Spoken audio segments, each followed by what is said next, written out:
Bonjour, bienvenue à la bibliothèque de la Cité à Genève. Je suis Boris Bruckler, commissaire d'exposition. Bonjour, je suis Raphaël Osterley, commissaire d'exposition. Et nous allons vous présenter l'exposition It's Alive, la fabrique des monstres dans la bande dessinée en virtuel. Installez-vous, c'est parti.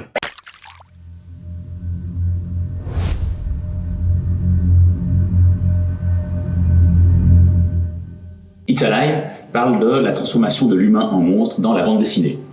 Pour ce faire, nous avons privilégié 4 axes. L'anomalie génétique, la contamination et la science folle. Qui plus est, nous avons traité de la figure de Frankenstein, qui est un monstre emblématique de Genève. L'exposition est en partenariat avec l'ESBDI et le Centre BD de la ville de Lausanne.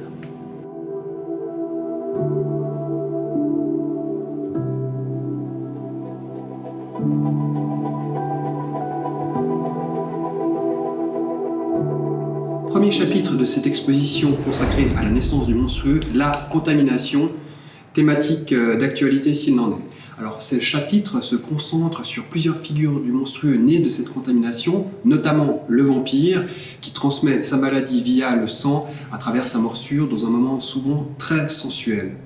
Autre figure du monstrueux né d'une contamination, le zombie, qui forme une horde vengeresse particulièrement d'actualité dans un univers post-apocalyptique décrit par exemple dans Walking Dead. Enfin, troisième figure du monstrueux sur laquelle ce chapitre s'attarde, l'alien. Vous savez bien, l'alien de Giger, ce monstre terrifiant que l'on a pu voir notamment dans les films de Ridley Scott et qui concentre à lui seul la plupart des thématiques liées à la contamination. Un monstre grandit en vous et vous tue lorsqu'il naît. Voilà bien une figure du monstrueux qui, je le pense, trouve sa place dans cette exposition. Le second module s'attache à l'anomalie. De l'homme naît un monstre. De l'homme naît un être difforme. Ces êtres difformes suscitent très vite à la fois de l'effroi et de la fascination.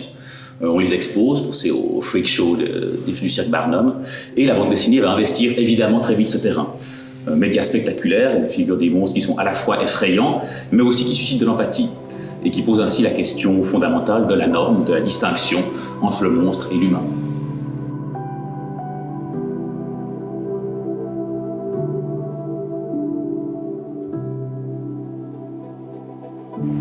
Troisième chapitre de cette exposition consacrée à la naissance du monstrueux, les sciences folles. Ces sciences qui désirent ardemment créer des monstres, non pas les procréer, afin de dépasser la condition de l'humain, ou du moins de ce qu'ils considèrent comme étant une condition normale de l'humain.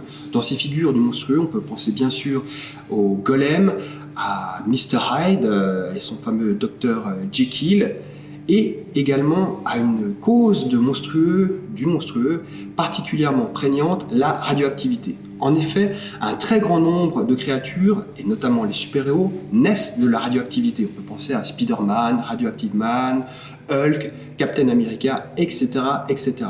Cette science folle qui crée des monstres au travers de la radioactivité est généralement traitée de façon plutôt, on va dire, positive aux États-Unis.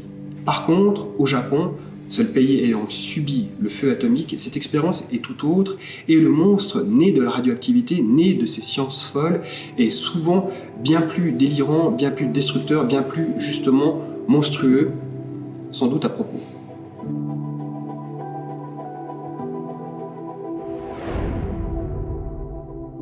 Le dernier module s'attache à la créature de Frankenstein. La créature de Frankenstein est un monstre emblématique, comme Dracula, le loup-garou ou d'autres, mais ne se limite pas évidemment à l'incarnation qu'on a donnée Boris Karloff.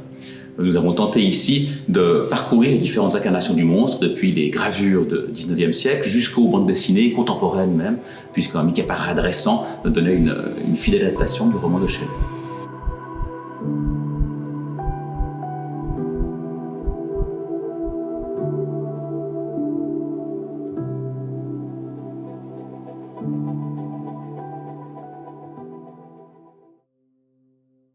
La quasi-totalité des documents présentés dans cette exposition proviennent du Centre BD de la ville de Lausanne, mais un autre partenariat est particulièrement important, c'est celui avec l'ESBDI. Alors Raphaël, est-ce que tu peux nous présenter ce partenariat ?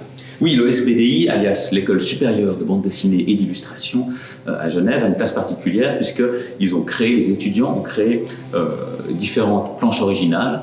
Les deuxièmes années ont fait des réinterprétations, des reprises de planches qui figurent dans l'exposition. Les premières années ont fait des portraits de monstres que vous voyez ici, et ainsi qu'un film d'animation qui est présenté, qu'on vous invite donc à découvrir.